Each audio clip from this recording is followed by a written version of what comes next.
right? The other day when I was watching what is that? The media tour video, right? And also I watched the happy video, right? It's mainly about changes and new addition to Red Mage, right? Like changes pre-AD and then new stuff for Red Mage post-AD, right?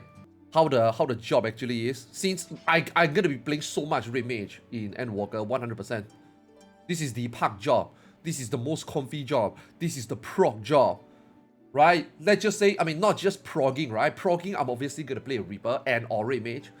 But let's just say if I go to park, let's just say if we do reclear, because my alt only have a Red Mage, so I'm not gonna play another Reaper on my alt, right? I think my alt I will just play the Red Mage on like the reclear, double reclears. And then eventually, like parking, I think Red Mage will be used a lot. And then let's just say Ultimate comes out, there's a chance I play Red Mage, and even if I don't, along the line in the next 2 years, whenever some groups of friends wants to do the next Ultimate, help them clear, first clear, reclear, I think at some point, Red Mage definitely will be the class that I would be super comfortable sitting here, play all day, and then still chit-chat, and then still fuck around, and then still provide a lot of like utility mainly race. So I think this job is still will be the job that I probably play the most, even in 6.0.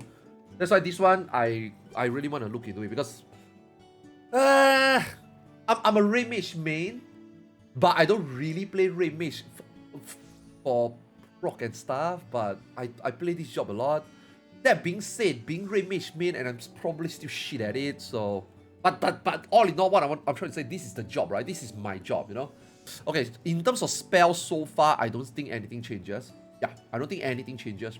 I'm only really sad that reprise is still 76. I was really hoping that reprise would be below level 70. Now, I'm not sure why they didn't make reprise below level 70. I think they should. I mean, to be fair, right? Anything before current expansion content, technically speaking, is who gives a shit content, right? But that was before Ultimate was released, you know?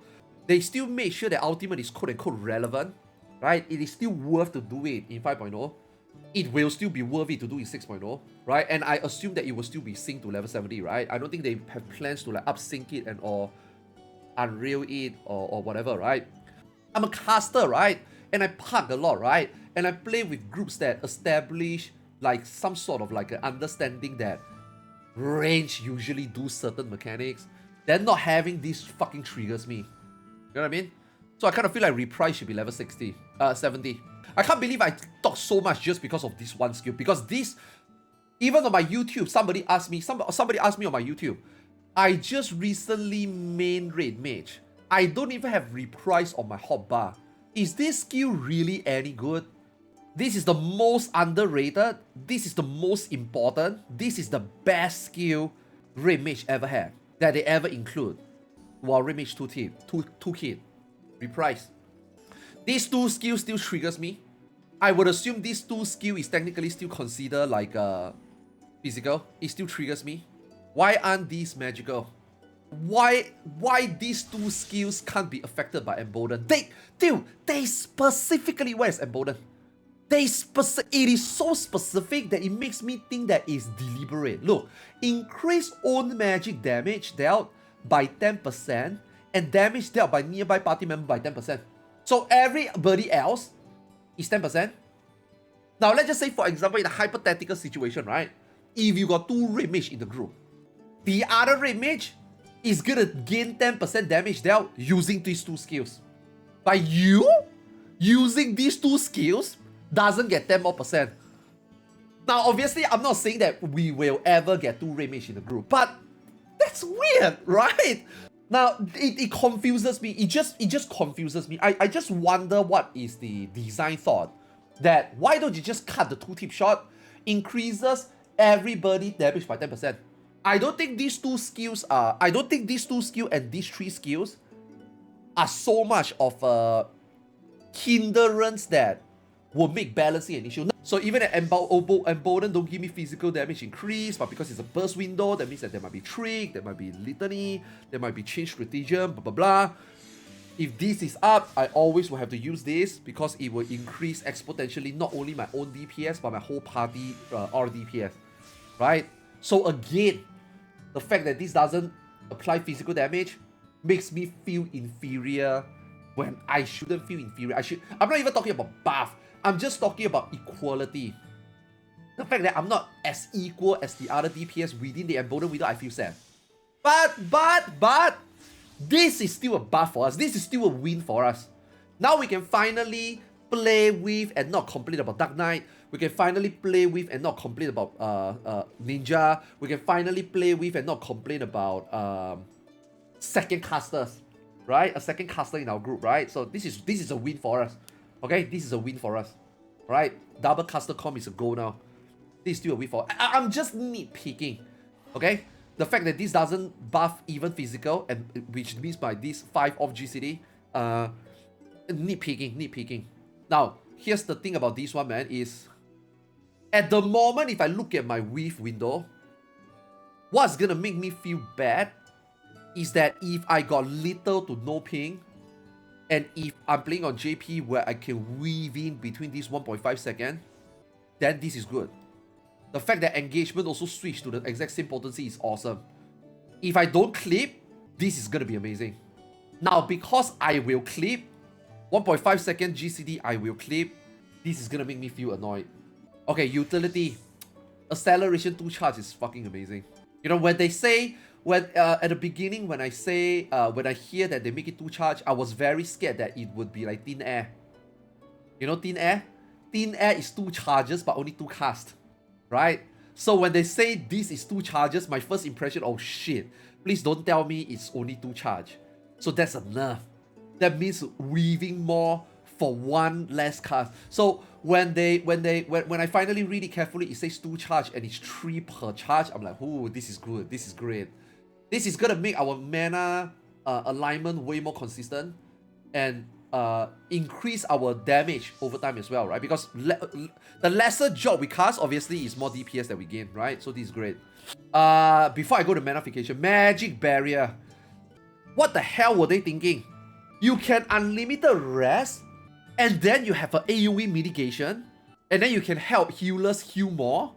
But I'm also scared that because of this, Red Mage will be even further behind in terms of damage and in terms of just damage throughput, right? But otherwise, it's really fucking strong ability. Yeah, very, very strong ability. Now, manafication.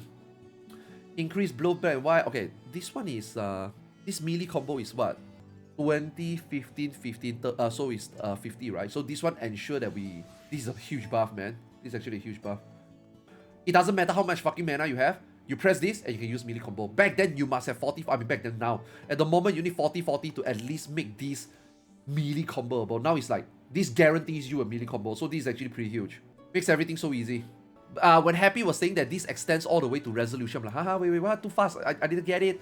So now it means that instead of 10 seconds, it's now 6 charges. And this will also cover resolution. So that's good, that's good.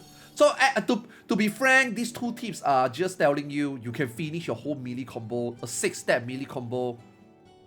6-step. Basically a 6-step melee combo to gain full advantage. So that's good, yeah. I think this is awesome. Oh, Flare Holy Scorch finally become AoE. About damn time they put this in. Huge damage drop off though, but it's still huge. Okay, let's see what else I can look into this. Now I don't wanna be that guy that start doing opener. First, I'm not good at that shit. Second, I'm not good at that shit. I'm not gonna be the guy that come here, open an FFXIV rotation and sit the next 2 hours and tell you how I feel the rotation. No, fuck that. Let people do that. We got specialized people that do that. Let them do that. I'm pretty sure we have a lot of questions like, man, how does a melee opener, how does a Red Mage opener now work then? I mean, these are good changes, right? But how do I make this work? What is gonna be the ideal opener? How am I gonna weave this thing in? I'm not gonna sit here and brainstorm that. You know why? Because there will be geniuses out there that will tailor-make an opener for us that will align with all the other 18 jobs opener. So even if I have an opener in mind, it doesn't fucking matter. If there's a slight change in other jobs opener, okay, let's just say, you know, we went from 2.0, 3.0, 4.0, 5.0, we went from trick attack being 5th GCD, to trick attack being 4th, to trick attack being okay with 3, to some people think that sometimes it's okay to reopen a 1st GCD trick and stuff, for example, like that. Right? We came a very long way, right? So it's like, you guys remember the very first time when we played Gunbreaker? You guys remember the very first time we played Gunbreaker in 5.0? Everybody used Gunbreaker, no mercy on the 5th GCD. The very first time when people theory craft an opener, and then you go into Innocence, and then you do what you think is the same as 4.0, where people trick attack in 3rd, 4th GCD, 4th, 5th GCD, we actually used no mercy on the 4th GCD. It was fucking horrible. It was shit. And then end up what it become in 5.0 is that most of us use Bloodfest opener and then we no mercy the 1st GCD. So a lot of things will change. I don't think making an opener now and or theory craft an opener now it's ideal or is or it's something that we should or I should do, right? Once everybody figure it out, there will be an opener. We don't have to worry whether it will be clunky, it will be unnatural. By the time an opener comes out, it will be the best version for us to press the button without too much of a hustle and feel clunky. So we just leave that to 6.0. Alright, we just leave that in 6.0. I want to analyze the again, guys, full disclaimer, right? If I haven't said this already, I'm not a very good player. Okay? I'm good at nothing in this game. Okay? I don't play any job at like super high level. I don't join a speedrun group. I don't join an optimized group. I'm not like 100 percentile on all the jobs that I ever play. I'm just somebody who play the game a lot. So I kind of understand and I kind of like know how I'm gonna approach the job that I'm gonna play, how I'm gonna play it, and how these changes or these new additions that they add in would make me feel like how it would become when I play in 6.0, okay? I'm not here to analyze and or break it down as if what is gonna be the best, how is it gonna be, how is it gonna feel, is this job gonna be good, is this job gonna be worse than it is. I'm just gonna talk about how I feel it, the way I play it now, and how I might feel it the way I play it now bringing over to 6.0, okay? I'm not talking about the highest level of gameplay. I'm not that player. I'm not a good player.